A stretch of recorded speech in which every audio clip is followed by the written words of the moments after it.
The men were dying from cold, not from bullets. Not from disease, from cold. In the winter of 1915 to 1916, the British Army's winter encampments on the Western Front were experiencing a catastrophic mortality rate that had nothing to do with German artillery. Pneumonia, influenza, hypothermia from exposure, trench foot that turned gangrenous in unheated tents. Medical officers were admitting soldiers with perfectly intact bodies that were simply shutting down from sustained exposure to freezing conditions. The statistics were documented in official War Office records. Approximately 15,000 soldiers died from cold-related causes during that single winter in sectors under British command. That's more casualties than some entire divisions suffered in direct combat. The losses weren't from enemy action. They were from an infrastructure failure so complete that the British Army couldn't provide something as basic as shelter to troops in the rear areas. The paradox was that materials existed. Corrugated metal sheets, originally manufactured for colonial roofing and industrial applications, were stockpiling at supply depots across France. Entire railway sidings were stacked with thousands of curved metal panels that nobody knew what to do with. The British Army had them. They just couldn't figure out how to turn them into shelter. That's when Peter Nissen arrived on the scene. He wasn't a military architect. He wasn't even a conventional engineer in the sense the British Army understood. Nissen was a Canadian-born mining engineer with the Royal Engineers, which meant his expertise was in underground structures, shaft construction, and solving problems in environments where conventional building couldn't happen. That background would turn out to matter more than anyone realized. In early 1916, Nissen was assigned to observe construction operations near Ypres, specifically to understand why military infrastructure was taking so long to complete. What he observed was a system completely broken under wartime conditions. Traditional construction methods required skilled carpenters, masons, and engineers. The British had plenty of engineers in the army. They were all in the trenches. The men available for construction work were infantrymen with no building experience, supervised by officers whose expertise was in tactical maneuver, not architecture. Construction crews would spend weeks building a barracks that housed 100 men, and halfway through the project, those men would be ordered to the front. Then a new crew would arrive, often unable to understand what the previous crew had been attempting, and the entire project would stall. Worse, many structures were simply inadequate. Canvas tents collapsed under the weight of snow. Temporary wooden structures required skilled carpentry that wasn't available. The materials that were supposed to solve the problem, those corrugated metal sheets, were just sitting there because nobody could figure out how to make them into a functional building. Nissen spent weeks walking through these construction sites, observing the failures. He was watching men die from a solvable problem that nobody was actually solving. That experience fundamentally changed how he thought about the challenge. Most engineers asked, "How can we build something that works?" Nissen started asking a completely different question. How can we build something that untrained soldiers can assemble without any supervision? The distinction between those two questions might sound subtle. It was actually revolutionary. If you're realizing that we're about to hear a story about someone who noticed a problem nobody else was even looking at, and how that observation led to something that changed history, hit that subscribe button, because what comes next reveals how one person's perspective on a fundamental challenge led to a solution that saved thousands of lives. Drop a comment on whether you think most major innovations come from people seeing problems or from people asking different questions.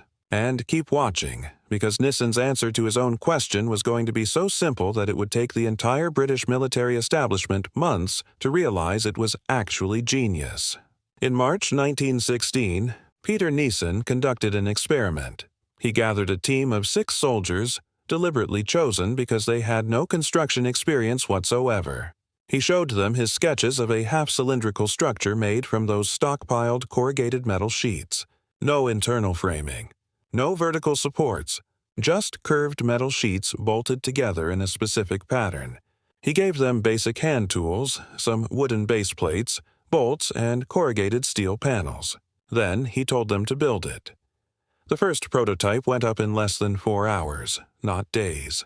Not weeks, hours. 6 soldiers with no training had taken raw materials and constructed a weatherproof shelter faster than the military had been building anything on the Western Front when Nissen walked through the finished structure, standing upright in the center.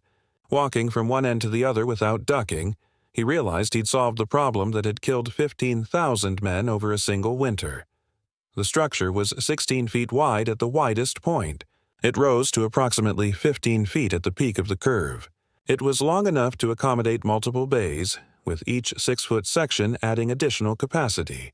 The corrugated metal sheets, which were 26 gauge, thin enough that one man could carry a section, thick enough that it wouldn't tear under normal handling, created the roof and walls simultaneously. There was no distinction between the two because the curved metal panels were both. The engineering principle was elegant in its simplicity. When you bent corrugated sheets into a curve, the curve itself created structural integrity. The panels didn't need vertical posts or horizontal beams because the curve distributed stress across the entire surface. You bolted one sheet to the next, overlapping by precisely 3 inches, and used bolts going through 3 layers of metal. That overlap pattern, repeated around the entire structure, created a shell that was stronger than it had any right to be given how thin the material was. Ventilation came from adjustable panels at each end. Rain and shrapnel slid off the rounded surface instead of pooling or penetrating. The curved roof meant that snow would slide off rather than accumulating, so the structure wouldn't collapse under winter loading. The lack of vertical walls eliminated weak points where shrapnel could catch and tear, which was important because the British Army was anticipating having to build structures that might need to survive nearby shell fire. But the actual innovation went deeper than the engineering. What made the Nissen hut truly revolutionary was that it could be built by people who'd never built anything before. The construction sequence was intentionally designed to be foolproof. First, you laid wooden base plates in a rectangular outline. You didn't need a surveyor for this, just 4 wooden sleepers laid roughly square. Second, you bolted vertical wooden ribs to those base plates at specific intervals. These ribs came pre-cut and pre-drilled, so the bolts went through existing holes. There was no calculation, no adjustment, no decision-making required. Third, you took the first corrugated sheet and bolted it to the ribs and to the base. The bolts had washers large enough that even untrained soldiers couldn't accidentally over-tighten them and tear the metal. Fourth, you added the next sheet, overlapping it by 3 inches, a distance marked on the sheets themselves so you didn't have to measure. You bolted that sheet to the previous one and the pattern repeated. The entire assembly process was standardized to the point where it was almost impossible to do wrong. If you could turn a wrench and follow directions, you could build it. The British Army ran training exercises where they timed different units. With an experienced crew, the entire structure went up in approximately 72 hours. With completely green troops, soldiers who'd never built anything, it took 4 to 5 days. The difference was trivial compared to the weeks or months that traditional construction required. When Nissen presented this design to British Army Command, he made a promise that changed everything. Any infantryman with basic instructions can build this in 3 days, and all the materials fit on a single lorry.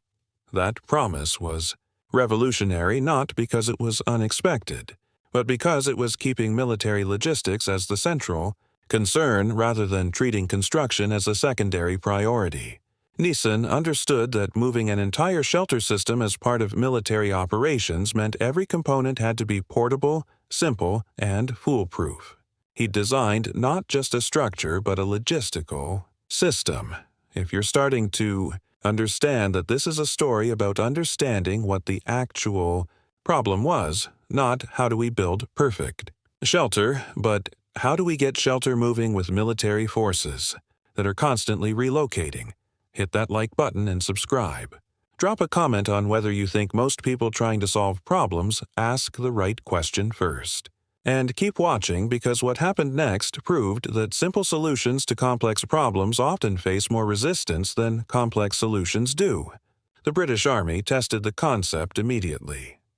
In April 1916, Nissen's design was evaluated at Richborough Port with the 102nd Tunneling Company. They erected 20 prototype huts using his specifications. The test wasn't primarily about whether they worked. That was obvious. The test was about whether the military could accept something that violated every conventional principle of permanent architecture. Traditional military structures were designed to last decades.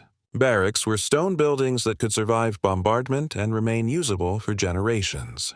The entire architectural tradition assumed military buildings were part of permanent infrastructure. Nissen's design assumed the opposite. Structures were temporary, mobile, and disposable. When the Army moved forward, you left the huts behind. You didn't try to salvage them or move them. You built new ones at the new location. This represented such a fundamental departure from military thinking that the War Office took weeks to process whether they should accept it. But the evidence was overwhelming. The prototypes at Richborough Port performed flawlessly. They were weatherproof. They didn't leak. They didn't collapse. They housed men effectively, and they'd been built by soldiers with no training in less time than it took to organize a traditional construction project. By June 1916, the War Office placed its first massive production order, 10,000 Nissen huts to be manufactured and delivered by winter. It was the kind of order that should have been impossible. 10,000 specialized structures fabricated and shipped within months, when the normal industrial process would take years. But Nissen's design could be manufactured by any factory equipped with sheet metal rollers. The curved panels were standardized. The wooden components were built to simple specifications that any woodworker could produce. The bolts were standard issue, already in supply chains for ship construction. Manufacturers across Britain retooled to produce Nissen components. By August 1916, production was ramping up to 500 units per week. The distribution network was still being organized, but the logistical principle was clear. Move a complete shelter kit by rail to wherever it needed to go, assemble it with local troops, and the shelter was operational within 72 hours. During the Battle of the Somme in late 1916, when the British Army was sustaining unprecedented casualties, Nissen huts were being erected in the rear areas within artillery range of the front. Construction crews would transport materials during quiet periods, assemble the structures in 48 to 72 hours, and they'd be occupied by wounded evacuees within days of completion. At one point during the height of the Somme offensive, military engineers were putting up approximately 15 Nissen huts per day across the sector. That rate of shelter deployment would have been impossible with traditional construction. The design's simplicity had unleashed a completely new approach to military infrastructure. Rather than trying to build shelter faster using conventional methods, the British had changed the entire concept of what military shelter meant. It wasn't permanent. It wasn't architecture. It was supply, a consumable item that arrived in kit form and was assembled on site using whatever labor was available. By the armistice in November 1918, the British Army had deployed approximately 100,000 Nissen huts across Europe, the Middle East, and Africa. They served as barracks, hospitals, supply depots, offices, and even chapels. The structures existed everywhere the British military operated, from the Mediterranean coast to Mesopotamia to the African colonies. The Nissen hut had fundamentally proven that military logistics didn't have to choose between shelter and mobility. You could have both. Adequate shelter that moved as fast as the Army. Moved, if you're beginning to see that this is a story about understanding your actual constraint, that the real problem wasn't shelter quality but shelter speed. Hit that subscribe button right now and turn on notifications. Drop a comment on what major problems you think people are solving incorrectly because they're not asking what the actual constraint is. And keep watching because the story gets more interesting when America enters the war and discovers an entirely different approach to the same problem. In September 1940, 15 months before Pearl Harbor would force America into the war, the United States Navy sent an engineering assessment team to Britain. The official purpose was to study British military construction methods to determine if they could support American military expansion. The real purpose was intelligence gathering, understanding how Britain had managed to keep armies supplied and sheltered despite years of continuous warfare. Commander George F. Doriot, stationed at the Bureau of Yards and Docks in Washington, spent 6 weeks touring RAF bases, Army camps, and Royal Navy installations across England and Scotland. His team documented everything from airfield construction to warehouse design to temporary shelters. Doriot's classified report, filed in November 1940, devoted 18 pages to the Nissen hut. He documented assembly times, material specifications, and interviewed British construction officers who'd been deploying them since 1916. Doriot's conclusion was direct. The Nissen hut represents the fastest field structure ever deployed at scale. Its primary advantage is speed. Its primary limitation is comfort and permanence.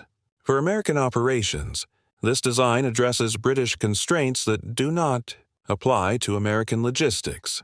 That single sentence would shape how America approached military shelter for the entire war.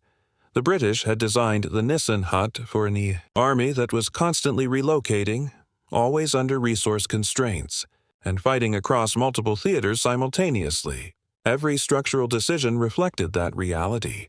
The Nissen was built to be adequate, to keep soldiers dry and alive, but not to be comfortable or permanent. American military planning operated under different assumptions. When America entered the war in December 1941, the vision was of long-term forward operating bases in the Pacific and eventually in Europe. These wouldn't be temporary positions that got abandoned after 6 months. They would be semi-permanent installations that American forces would occupy for the duration. That changed the calculation. If shelter only needed to last 6 months, the Nissen hut made perfect sense. If shelter needed to last years, and if the infrastructure would accommodate better materials, then investing in something more durable and comfortable became strategically rational. In 1941, before America entered the war, Navy engineers at Quonset Point Naval Air Station in Rhode Island began modifying Nissen designs specifically for American conditions. The Navy wanted something that could be built relatively quickly but would provide better shelter for extended occupation. They wanted higher quality manufacturing standards, better insulation, electrical infrastructure, and flooring that wouldn't turn to mud after the first rainfall. The Quonset hut that emerged from this project maintained the basic curved roof concept that made Nissen huts fast to construct. But it introduced fundamental changes that transformed the structure's characteristics. Instead of corrugated steel sheets being self-supporting through their curve, the Quonset hut used steel arch ribs, typically 14 ribs for a 40-foot hut, that created the structural framework. The corrugated panels then hung on these ribs like a skin on a skeleton, rather than being the skeleton itself. This change meant the structure was stronger but also heavier, and required more material to construct. The Quonset design added fiberglass insulation between the metal panels and interior wood paneling. This made the interior dramatically warmer in winter and cooler in summer compared to the bare metal Nissen. It also meant the interior didn't condense with moisture from breath and activity, a constant problem in Nissen huts that left everything damp. The floor was a wooden platform rather than direct ground contact, which solved the mud problem and made the interior usable even in wet climates. The electrical system was integrated into the design, with pre-drilled holes for conduit runs, allowing basic power distribution. Windows were larger and more numerous than Nissen designs, providing better light and ventilation. These modifications made the Quonset hut more comfortable, more durable, and more suitable for long-term occupation. They also made it more complex, heavier, more expensive, and slower to construct. When Navy engineers timed assembly teams, the Quonset hut required approximately 8 to 10 days for complete assembly, compared to the Nissen's 3 to 4 days. Material weight per unit was roughly 40% higher. Manufacturing required more skilled labor because the internal framing had to be precisely engineered to accept the panels correctly. The bill of materials included components that didn't exist for the Nissen: insulation, wood paneling, electrical conduit, and more complex fastening systems. But the Quonset hut was objectively superior architecture. It was better designed, more functional, more suitable for extended occupation. It represented American engineering at its best, taking a good basic concept and improving it systematically. The problem was that military logistics doesn't always benefit from engineering improvement. If you're realizing that this story is about to show how the pursuit of better can become the enemy of adequate when speed is the constraint, hit that like button and subscribe. Drop a comment on whether you've ever experienced a situation where making something better made it worse because of timing. And keep watching because the actual deployment records from the Pacific War show exactly what that trade-off meant in human terms. When the 1st Marine Division landed at Guadalcanal in August 1942, they arrived with equipment from a completely different era. The Navy had been planning American shelter deployment for Pacific operations, but those plans assumed logistics that didn't exist. The Marines were supposed to land on an island with Quonset huts waiting for them, but that's not how it actually happened. The Japanese controlled the island when the Marines arrived. American forces took it through ground combat, but the logistics tail that was supposed to follow with shelter didn't arrive on schedule. For the first weeks, Marines slept in canvas tents that collapsed in the tropical downpours or in hastily constructed shelters made from salvaged materials. They were conducting intensive combat operations without adequate shelter in a disease-laden environment, where proper housing could have prevented half the casualty rate from malaria and other tropical diseases. The Quonset huts that were supposed to have been pre-positioned at Guadalcanal were still in construction when the island fell. They were still being built in rear areas while Marines were sleeping in tents a few miles away from the front lines. If the Navy had deployed Nissen huts to Guadalcanal, or better, if they'd trained advanced construction crews to build Nissen-equivalent structures on site, shelter could have been available weeks earlier. The entire logistics operation could have proceeded faster because the construction materials would have been lighter, faster to assemble, and could have been brought forward with less logistical burden. The difference between a 3-day construction timeline and a 10-day timeline might not sound dramatic in abstract terms. In the context of a combat zone where every day matters, it was the difference between sheltering troops immediately or waiting weeks while disease and stress accumulated. The official Navy history recorded that Marines at Guadalcanal suffered approximately 8,000 non-combat casualties during the 6-month campaign. Malaria alone hospitalized over Fira's men. Many of these cases would have been prevented or significantly reduced if adequate shelter had been available immediately rather than weeks later. The Quonset huts, when they finally arrived, were excellent. They provided far better shelter than canvas tents or improvised structures. Marines who eventually occupied them were significantly healthier than those in temporary shelters. The investment in better shelter paid dividends for the extended occupation, but that was a realization that only mattered after the emergency period passed. During the actual combat phase, when shelter was needed immediately, better shelter that took 10 days was worse than adequate shelter that took 3 days. This same pattern repeated throughout the Pacific campaign. When forces landed at a new location, the immediate priority was shelter, any shelter, so troops could begin establishing the base. Semi-permanent, comfortable shelter could come later, but the Navy's planning had inverted these priorities. The Navy wanted to skip the temporary phase and go straight to semi-permanent, which meant that when emergency demands hit, the right equipment wasn't available. Admiral Nimitz's command eventually adapted to this reality by creating parallel supply chains. Nissen-equivalent huts were fabricated and deployed alongside Quonsets. When Marines landed at a new location, they'd immediately get the faster building structures for immediate shelter. As operations stabilized, Quonsets would arrive for more permanent installations. This dual approach recognized that the optimal solution for emergency deployment was different from the optimal solution for extended occupation. By late 1943, this principle was codified in Navy operating procedures. Fast-build, temporary shelter went first. Better-built, permanent shelter followed. The two systems worked in sequence rather than competition. But this realization had to be earned through experience and failures that cost lives. The lesson that Peter Nissen had understood in 1916 had to be relearned by American military logistics in 1942 and 1943, if you're realizing that this story demonstrates how organizations often repeat mistakes from the past because the specific knowledge gets lost between generations, hit that subscribe button right now and turn on notifications. Drop a comment on what military or organizational mistakes you think we keep repeating because we don't preserve knowledge across transitions. And keep watching because what happened to these huts after the war shows how the choice between fast and good has consequences that last for decades. When the war ended in 1945, America faced an unexpected crisis. The military had produced approximately 170,000 Quonset huts during the war. They were distributed across military bases, Pacific Islands, European theaters, and domestic installations. Now they had to decide what to do with all of them. The official position was that they were temporary, wartime structures that should be demolished and the materials recycled. The corrugated steel was valuable. America was transitioning back to a peacetime economy where steel was in high demand for civilian construction.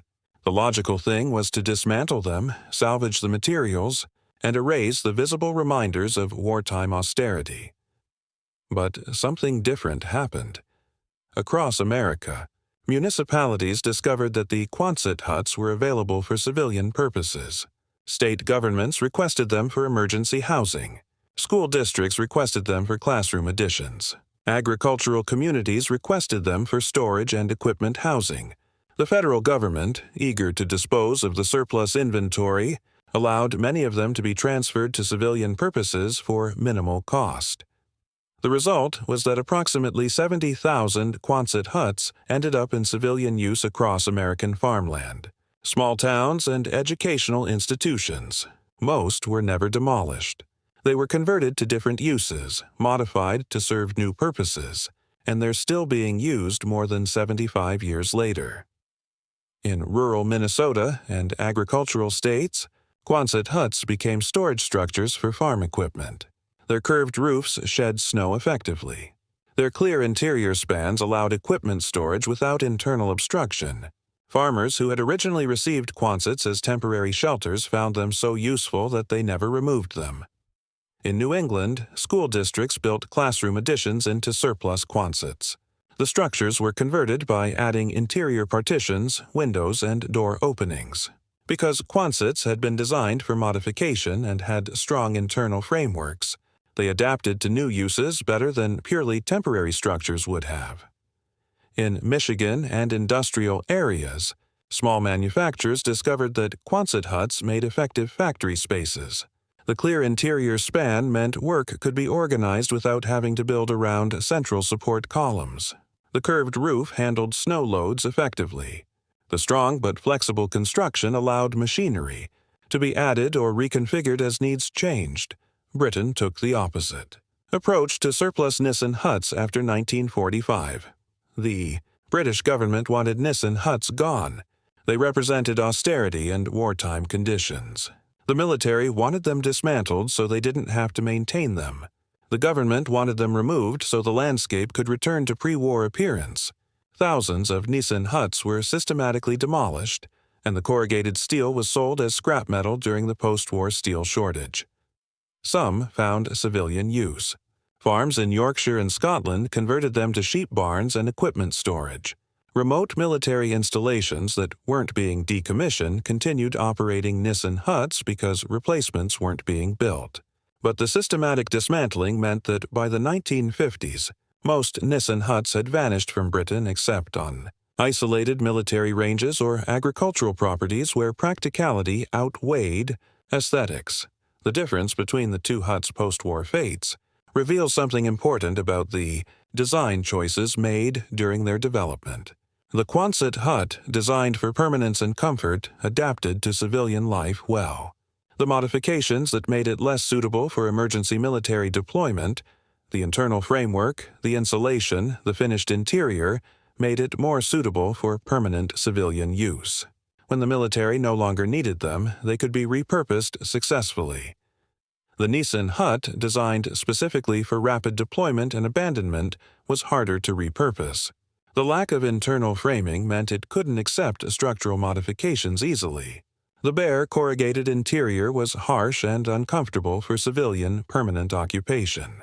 The design optimization for temporary military use made it poorly suited for permanent civilian purposes. This represents a lesson that often gets overlooked in design philosophy. The architectural optimizations that make something ideal for one purpose can make it poorly suited for extended life beyond that purpose. The Nissen hut was perfectly designed for what it was meant to do: temporary shelter during combat operations. That very perfection made it unsuitable for anything else. The Quonset hut represented a compromise. It was more complex than necessary for temporary military deployment, but that complexity made it useful for purposes beyond its original design. If you're realizing that we're seeing a pattern here, that sometimes design optimization for speed sacrifices flexibility, and that can matter decades later, hit that like button and subscribe. Drop a comment on whether you think engineers designing things should consider post-war uses or other unintended applications.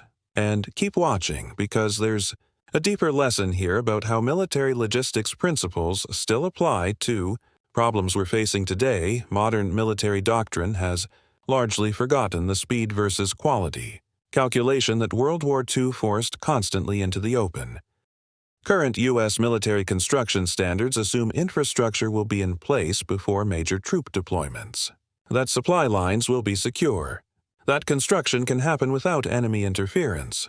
These assumptions held true in Iraq and Afghanistan, where American forces controlled airspace, didn't face peer opposition, and had months to build. Forward operating bases before major combat operations commenced, but they wouldn't hold in peer conflict scenarios where contested logistics and rapid position changes mirror World War II conditions more than recent counterinsurgency operations. In 2019, the Marine Corps recognized this gap and reintroduced expeditionary advanced base operations, essentially relearning the lesson that speed of deployment matters more than comfort of facilities.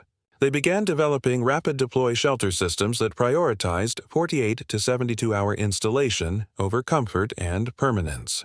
The design philosophy was explicitly going back to Nissen hut principles: adequate shelter that can be built immediately by troops with minimal training, modern military shelter. Systems run approximately $50,000 per unit compared to the $850 that Quonset huts cost to produce in 1943, when, adjusted for inflation, modern systems cost roughly 6 times more per square foot than their World War II predecessors.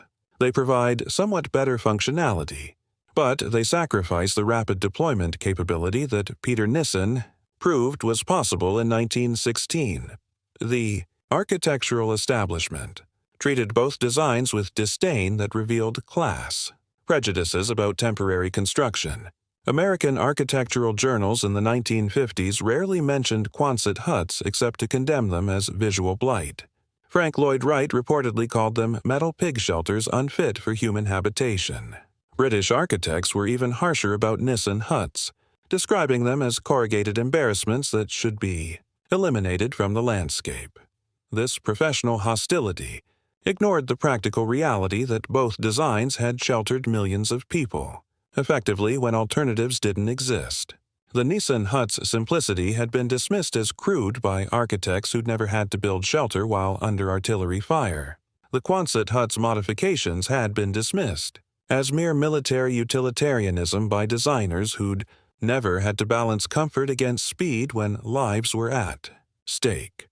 The fundamental lesson embedded in the Nissen versus Quonset story is that military logistics doesn't always benefit from engineering improvement. Sometimes the perfect solution that takes 10 days is worse than the adequate solution that takes 3 days. Sometimes simplicity beats sophistication. Sometimes what seems like a compromise is actually the optimal choice.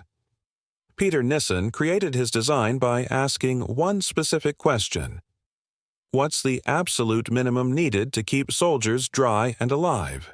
His answer, curved corrugated metal bolted together, ignored every conventional building principle. No foundations, no framing, no skilled labor required.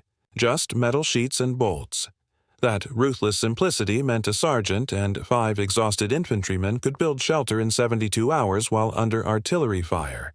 Or a team of Marines could advance Quonset materials while still in a combat zone and have shelter operational within days. The American engineers who designed the Quonset asked a different question. How can we make this more comfortable and permanent? Their answer was objectively better architecture, but practically worse emergency shelter. This tension between optimal and adequate appears throughout military and civilian systems. Modern medical devices are more sophisticated than WW2-era equipment, but they're not always better for emergency response when the constraint is getting help to people immediately.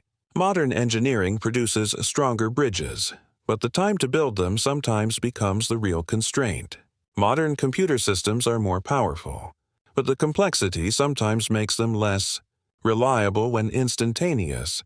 Deployment is required if you're realizing that we keep making the same mistake across different domains, pursuing optimization when what we actually need is adequacy plus speed. Hit that subscribe button right now and turn on notifications. Drop a comment on what field you think is currently optimizing for the wrong things. And keep watching, because there's one more angle to this story that connects these military decisions to problems we're facing right now in real time. The Quonset hut.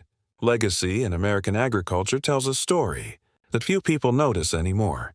Drive through Minnesota, Wisconsin, or Iowa, and you'll see them still standing. Curved metal structures, weathered but functional. Built more than 75 years ago for temporary shelter during World War II. Why are they still there? A farmer who gets a Quonset hut for free or cheap right after the war has a pragmatic question.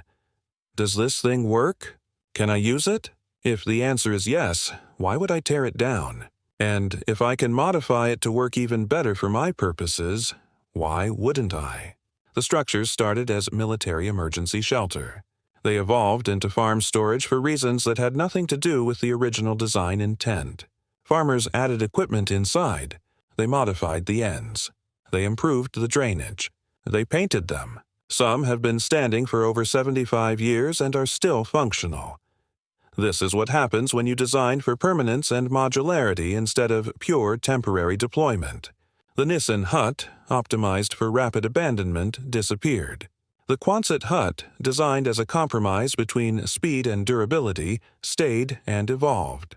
Modern military logistics has largely abandoned this principle. The pursuit of technological sophistication has created systems that are impressive by specification, but fragile in application. A Marine unit in 2024 has better equipment than a Marine unit in 1944. But the shelter systems are more expensive, slower to deploy, and less adaptable than what Peter Nissen designed 108 years ago. The emergency response implications of this are significant. After Hurricane Katrina in 2005, FEMA needed immediate shelter for thousands of displaced families. The temporary housing they provided, small manufactured homes, required concrete foundations, utility hookups, and took weeks to install per unit. A Nissen-style system could have been erected in days, providing immediate shelter while permanent reconstruction proceeded. The COVID-19 pandemic created similar situations. Hospitals needed rapid expansion of bed capacity. Modern modular systems that should have solved this problem ran into bottlenecks because each system required extensive site preparation, specialized installation crews, and regulatory compliance checks.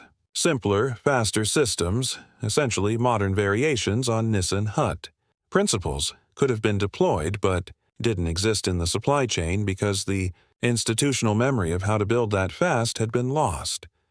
The architectural and engineering professions have treated speed as a secondary concern, something to be optimized after comfort and permanence are achieved. But emergency situations, whether military combat or natural disasters, invert that priority. In emergencies, speed is the primary constraint. Comfort can wait. Permanence can wait. But shelter that arrives next week instead of this week might arrive too late. Peter Nissen understood this in 1916. He designed not for the ideal situation, but for the emergency situation. He assumed his shelter would be abandoned when the front lines moved. He designed it to last long enough to save lives, not decades. He built it to be abandoned, which paradoxically made it the best design for its actual purpose. The American military pursued a different path with the Quonset hut. They designed for permanence and comfort. Their design was objectively better architecture. It just wasn't as good at the actual job it needed to do: get soldiers sheltered while moving with the army. Both designs worked, but only one could be built while the shells were still falling. And that's the difference between architectural success and battlefield necessity.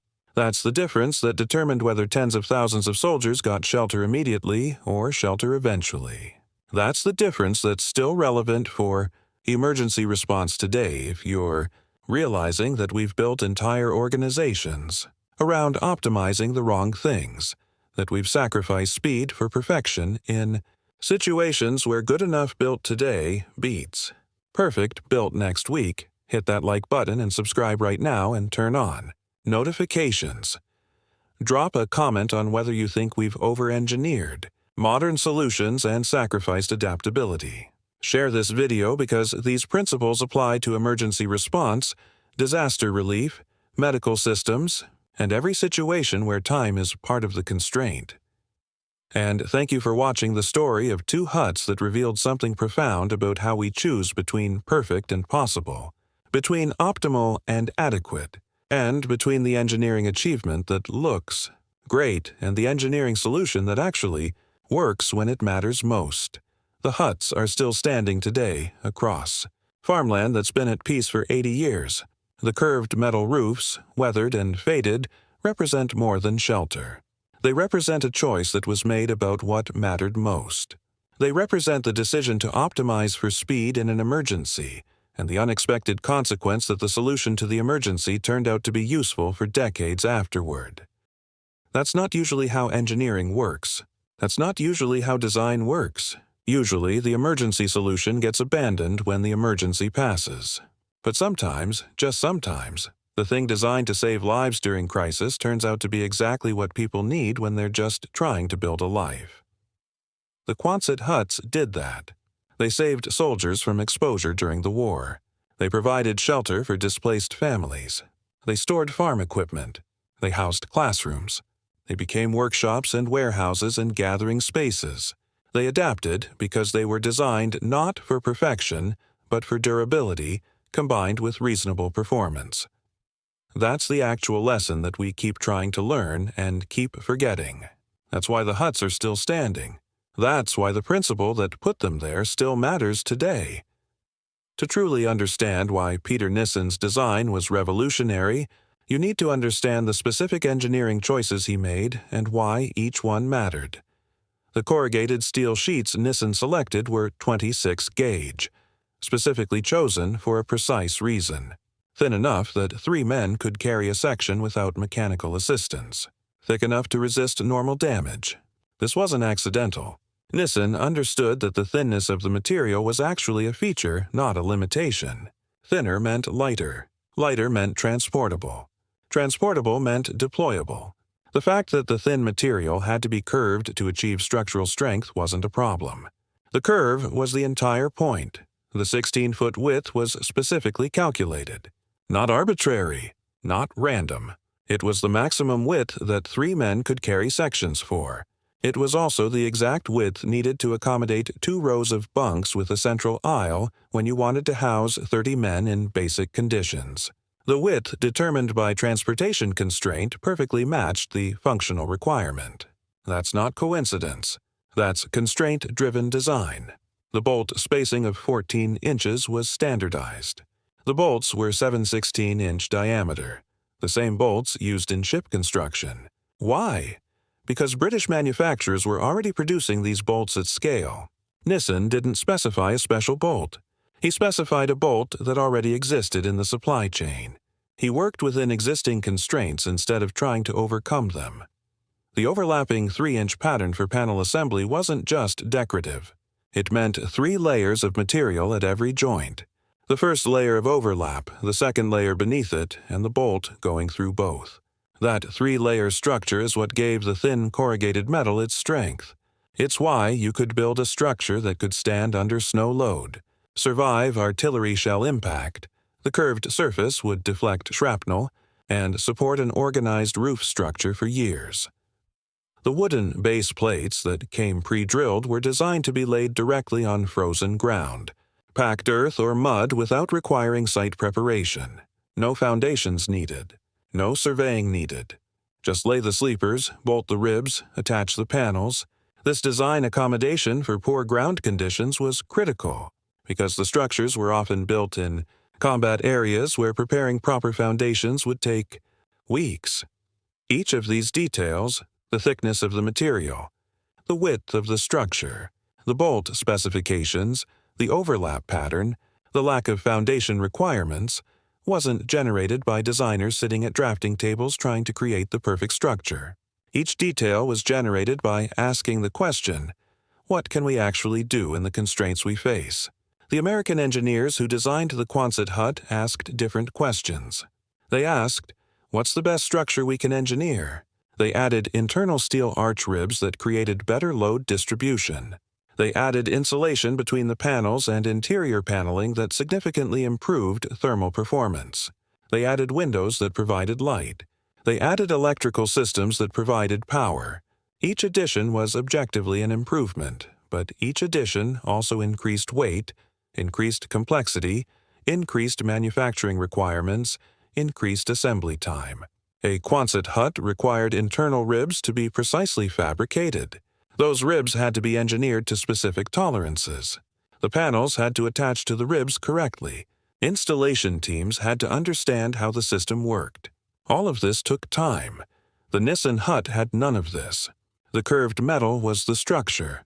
You didn't need to understand engineering. You needed to understand how to overlap sheets and turn bolts. Any soldier could do it. Any manufacturing facility could produce it. This is why the Nissen hut represents a fundamentally different approach to engineering. It's not less sophisticated. It's more sophisticated in a different way.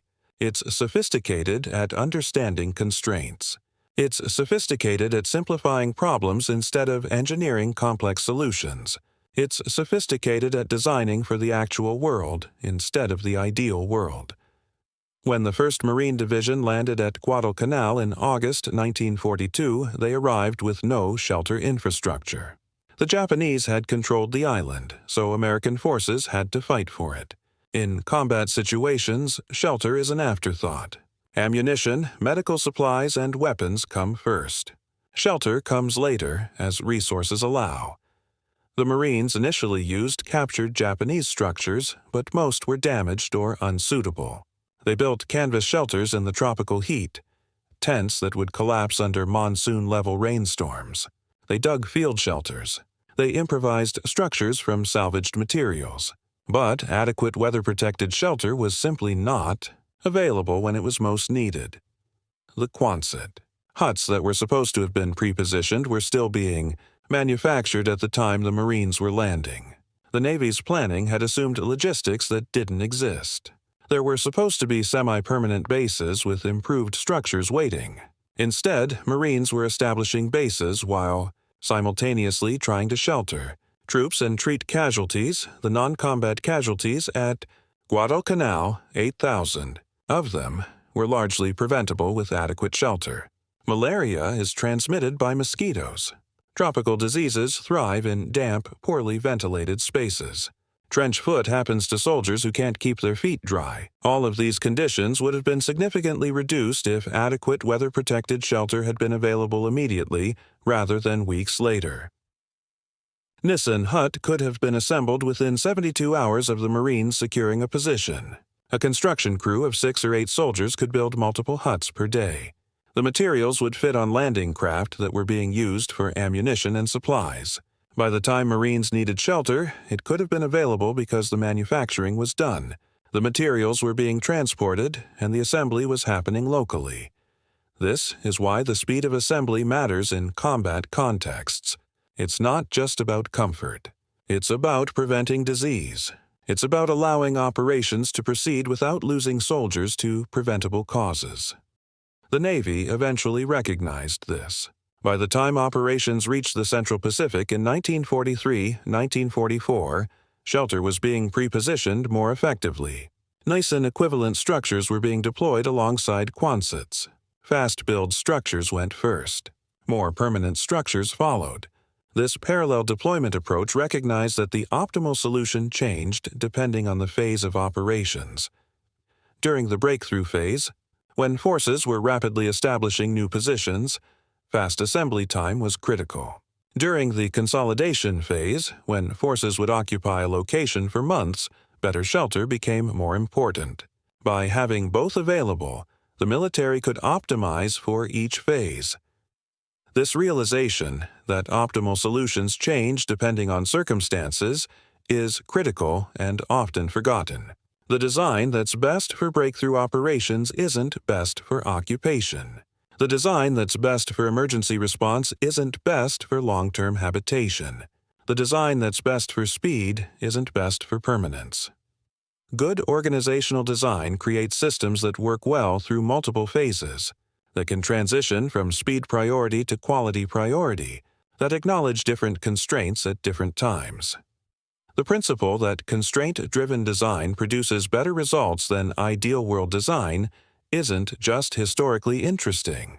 It's directly applicable to problems being faced right now in 2024. Modern pandemic response revealed exactly this gap. When COVID-19 hit, hospitals needed rapid expansion of bed capacity.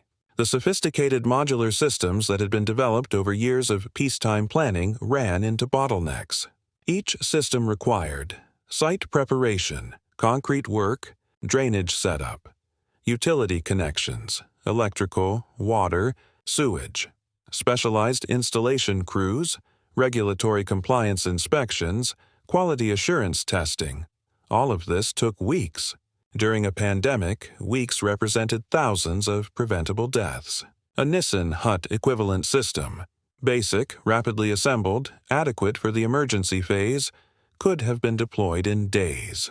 The quality wouldn't have been perfect, but the timing would have been life-saving. The tragedy is that the constraints in a pandemic are identical to the constraints in military combat. Time is the critical constraint. Adequacy matters more than perfection. Speed of deployment determines outcomes more than quality of installation. Yet the systems designed for pandemic response were optimized for the opposite constraint. Modern disaster response continues this pattern. After earthquakes, hurricanes, tornadoes, the constraint is always the same. People need shelter immediately. FEMA brings in manufactured homes that require foundations, utility hookups, and weeks to install. If FEMA brought in structures that could be assembled in 72 hours by untrained workers, there would be better outcomes. But the agency is constrained by standards, regulations, expectations of quality. Those constraints mean that the adequate, fast solution isn't available even though it would save lives. The principle applies to emergency medical care. Modern medical equipment is sophisticated and excellent for planned procedures in well-equipped hospitals. But in emergency response, in disaster medicine, in battlefield medicine, simpler systems that can be deployed quickly often produce better outcomes than sophisticated systems that take time to transport. Set up and operate. The principle applies to business. First to market with adequate product beats delayed perfect product in almost every market segment. The companies that dominate their industries are usually the ones that shipped fast and iterated, not the ones that perfected before shipping. The principle applies to organizational response to crises.